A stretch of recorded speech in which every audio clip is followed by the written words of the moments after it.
رومانیا له افغانستان نه د خپلو ځواکونو د ایستلو لړۍ بشپړه کړه.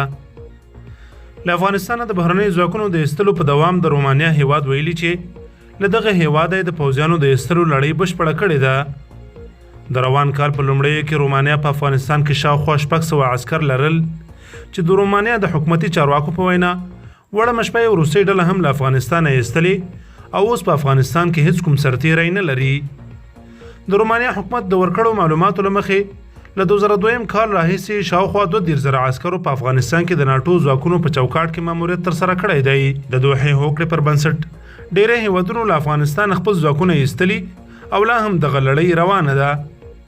د امریکا ولسمشر جو بایډن اعلان کړی چې د سپتمبر تر 11 نیټې به خپل ټول ځواکونه له افغانستان وباسي، خو د امریکا دفاع وزارت پینټاګون بیا وایي چې د ناټو او امریکایي ځواکونو لړۍ چټکه روانه ده او ممکن د جولای تر نیمایي ټول بهرني ځواکونه له افغانستان ووځي.